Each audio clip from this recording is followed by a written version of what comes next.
नमस्कार, MJ24 news की तरफ से आपका स्वागत है।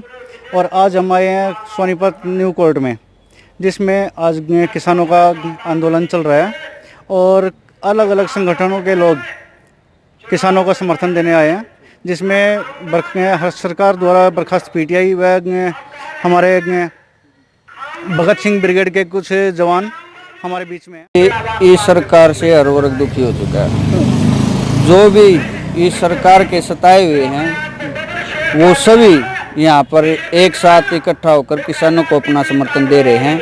और जब तक हर वर्ग, जो भी दुखी वर्ग है, हर एक वर्ग लामबंद नहीं हो जाता है, तब तक ये आवाज़, किसान की आवाज़ और दुखी वर्ग की आवाज़ सरकार के कानों तक नहीं पहुँचेगी। उनको सरकार के कानों तक की आवाज़ पहुँचाने के लिए हमें ये बताना होगा, सभी को एकजुट होकर, लामबंद होकर सरकार के कानों में ये आवाज़ डालनी होगी कि हमारे खिलाफ जो भी काम कर रहे हैं आप उनको बंद करो, अत्याचारों को बंद करो।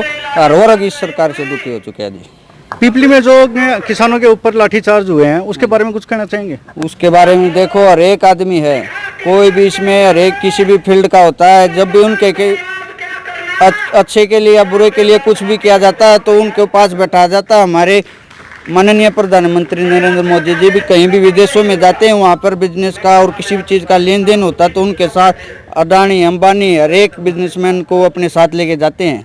ये हमारे लिए, किसानों के लिए ये बात 3 अध्यादेश आए थे। जी, क्या इन्होंने किसी किसान से ये बात की कि ये आपके लिए फायदेमंद है या नहीं है? वहाँ इसी कमरों में बैठकर जो ये अध्यादेश पास कर देते हैं, जो ये बातें बना देते हैं, एक बार खेत में आकर के एक सीजन खेती का करके और फिर ये बताना कि ये अध्यादेश अच्छे हैं या बुरे हैं, उनको स्वयं पता लग जाए, किसी को बताने की जरूरत नहीं है। लाठीचार्ज की जरूरत नहीं थी भाई। जो 3 अध्यादेश लागू किए हैं उसके बारे में गलत है वो सारी चीज। और क्या हम अपनी बात भी नहीं रख सकते क्या? हर एक आदमी को, ये हमारा लोकतांत्रिक देश है, हर एक आदमी को ये हमारा मौलिक अधिकार है कि वो अपनी आवाज उठा सकता है गलत के खिलाफ, कि ये हमारे साथ गलत हो रहा है। सभी को अपने बोलने का अधिकार है। लेकिन क्या किसान ऐसा आदमी है कि मतलब वो अगर कुछ बोले सभी को, उसके अगर किसान काम नहीं करेगा तो सारा देश भूखा मर जाएगा। और उसी आदमी को ये बोलने की आज़ादी भी नहीं दे रहे, इनसे मौलिक अधिकार भी छीने जा रहे हैं। अब अगर सरकार किसानों की बात नहीं मानती है तो आप क्या करेंगे?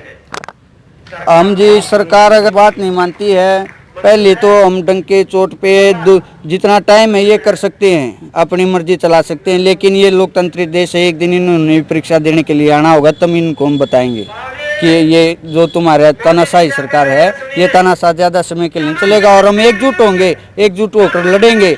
सभी हर वर्ग जो भी दुखी है वो हर एक वर्ग यहाँ पे आके इस सरकार के खिलाफ लड़ेगा। हम अपनी आवाज़, किसानों की आवाज़ सरकार तक पहुँचाने का काम करेंगे। Thank you sir.